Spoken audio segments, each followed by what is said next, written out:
Bom, 2 de janeiro de 2023, uma data histórica e triste para o povo brasileiro, né? Para o amante de futebol no mundo inteiro. Hoje, aqui na Vila Belmiro, está sendo velado o corpo de Pelé, né? Edson Arantes do Nascimento, o maior jogador de todos os tempos. É um momento muito triste, né, para o futebol e para todo mundo, né, que gosta de futebol, que conhece a cultura do nosso país. É muito representativo o Pelé, né? O Pelé talvez seja o nome que mais representa o futebol, né, desde qualquer jogador que já tenha existido. É um cara que representa o Brasil internacionalmente, principalmente, como acho que nenhum outro nome brasileiro representou. Então ele passa a ser tanto um nome futebolisticamente importante como nacionalmente muito importante, né? Uma pessoa que foi como nenhuma outra, né, nesse sentido. Ele, como 3 Copas do Mundo, coisa que ninguém teve, 17 anos campeão do mundo, coisa que ninguém foi, gol em final com esses 17 anos, e que teve toda a vida praticamente de futebol no Santos, né? Ele só foi jogar lá no final no Cosmos, mas ele cresceu e fez o Santos ser esse time que é hoje internacionalmente super conhecido, que cresceu, e ele jogou muito aqui, né? Tanto que ele está sendo velado aqui na Vila. O velório vai até amanhã, até o dia 3, depois ele vai ser enterrado aqui em Santos. E as pessoas estão podendo vir se despedir, né? Como o próprio Pelé disse, né? O Pelé é eterno, mas o Edson não. O Edson sendo velado, as pessoas vindo se despedir do Edson. E é um momento que impacta, né? A quantidade de gente que veio se despedir do Pelé. Muita gente que dando voltas na Vila Belmiro. Algo que marca, né? O que a gente fala, que a gente nunca ia imaginar o dia que o Pelé fosse embora, né? Eu acho que, como também foi marcante para os argentinos a perda do Maradona em 2020, na pandemia, mas é um momento histórico, né, Rodrigo? Ele é um dos personagens do século XX praticamente, então assim, é um momento extremamente histórico, porque o Pelé é um cara que não passava despercebido em nenhum lugar, né? Todo mundo sabia quem era o Pelé, conhecia o Pelé por que ele fez fora do campo e depois o que ele simbolizava, mesmo tendo nascido bem depois. Claro. Acho que tem uma parte das pessoas que estão começando principalmente os mais jovens, estão começando a entender um pouco mais a dimensão que ele tem, né? Tem mais de 1000 jornalistas credenciados para esse velório, né? Gente do mundo todo aqui, gente do México, Itália, toda a América do Sul, todo mundo veio para ver o Pelé, que jogou em todo mundo, né? O Pelé jogou em 66 países, então o Pelé... Com a camisa do Santos, isso tem que deixar claro, né? Importante. A representatividade que tem o Pelé no mundo, também tem com o Santos Futebol Clube, né? Foi uma época que o Santos viajou ao mundo, tanto parou a guerra na África, enfim, foi bicampeão mundial, bicampeão da Libertadores nos anos 62 e 63, e então, assim, é algo que é marcante, né? Para o mundo inteiro, essa perda do Rei Pelé, né?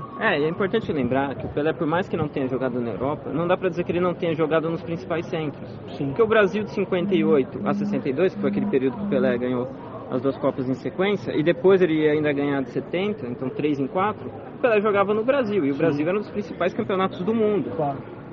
Não América do Sul hoje. Também, a força que tinha a Copa Libertadores antigamente, não dá para se comparar hoje. Né? E ele, quando é campeão do mundo, ele ganha do Eusébio, claro, que era, acho que junto do Pelé, os melhores jogadores da época, que era do Benfica, Sim. Portugal, e o Pelé do Santos. Então era um outro futebol, e o futebol é um antes do Pelé e é outro depois do Pelé, né? Muito mais popular e muito mais...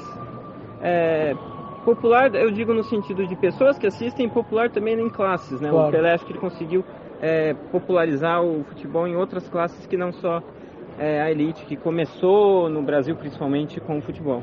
Até vale lembrar, né, esses 2 títulos da Libertadores e do Mundial que o Santos conquista em 62 e 63, você pega a força do futebol mundial naquela época, era muito grande. Em 62 o Santos é campeão no Monumental de Nunes no 3º jogo contra o Peñarol. Peñarol que era com Spencer, com Tito Gonçalves, que era o maior Peñarol da história. Depois ganhou o Mundial, como o Rodrigo disse, contra o Benfica do Eusébio e do Mário Coluna, do Bela Gutmann, que era praticamente um dos maiores times europeus de todos os tempos. E eu acho que é um dos maiores jogos de futebol da história. Foi aquele jogo no Estádio da Luz, né, que o Santos se torna campeão do mundo. E depois em 63 ganha do Boca Juniors e depois ganha do Milan no Maracanã, né? Então, assim, é algo que está marcado para a história, né? Até a questão do Santos agora implementar a coroa no escudo, eu acho que é algo que vai ser perpétuo, né?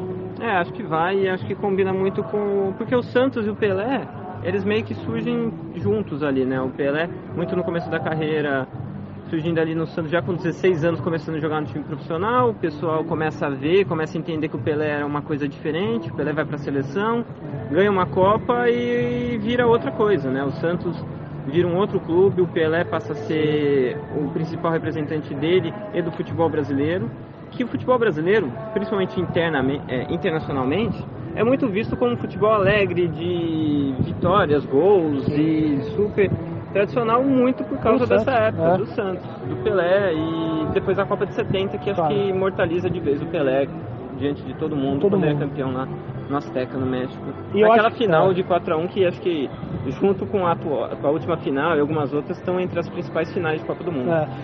Tem uma geração que vivenciou os anos 80, fala muito de 82, mas assim, na minha opinião, é inegável que aquela equipe dos anos 70, do Mundial de 70 no México, foi a maior seleção de todos os tempos, né? Você ter tantos camisas 10 jogando juntos é algo fascinante e marcante, tipo, deixa pra eternidade, né? E se a gente voltar no tempo, 58 o Pelé foi campeão, o Zagallo jogava com ele, o Zagallo era o técnico em 70, acho que talvez seja o único que sobrou daquela geração de 58, né? Então, o Brasil que vai deixando com o tempo, né? Acho que é natural. A gente não imagina que as pessoas possam morrer assim, ainda mais essas pessoas, mas o tempo vai passando, essa geração vai ficando para trás. Acho que é importante a gente sempre lembrar, não esquecer de onde a gente veio, de quem são as pessoas que fizeram a gente chegar até aqui, o Brasil ser o país que é nesse sentido, principalmente nessa parte do futebol, né, com o Pelé. Acho que muito vem dessa história com ele e com esses outros jogadores que jogaram com ele na época. Acho que a gente não pode nunca esquecer disso, e acho que o resto do mundo reconhece isso e também dá essa importância que dá para o Pelé, né?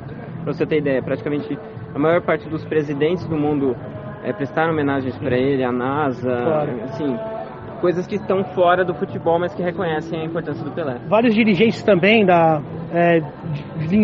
vinculados ao futebol vieram também prestar suas homenagens. O Infantino, presidente da FIFA, veio hoje pela manhã. O Reinaldo da Federação Paulista de Futebol, junto com o Mauro Silva, o presidente da CBF, enfim, toda uma homenagem para o Edson Arantes do Nascimento, o Rei Pelé. A gente entrevistou algumas pessoas que viveram com o Pelé, que vivenciaram sua vida, sua trajetória aqui também no Santos Futebol Clube, e a gente vai passar para vocês também essas entrevistas nesse especial e agradecer, né, o Edson Arantes do Nascimento, ao Rei Pelé, por tudo que ele fez pelo futebol brasileiro. Agradecer também ao Santos Futebol Clube por tudo que fez pro futebol, né? Eu acho que é um marco, né? Assim, a morte do Pelé acho que significa um momento pra gente parar, lembrar tudo que aconteceu e dar devida importância para um cara que em alguns momentos algumas pessoas não gostavam dele por algumas coisas, principalmente que o Edson dizia ou fez durante a vida dele, mas a gente tem que lembrar que o Edson era uma pessoa como qualquer outra. O Pelé não, o Pelé é único, o Pelé é imortal, e a gente vai lembrar pro Pelé, como disse várias pessoas, para sempre. É isso aí. Obrigado, Edson. Valeu, Pelé.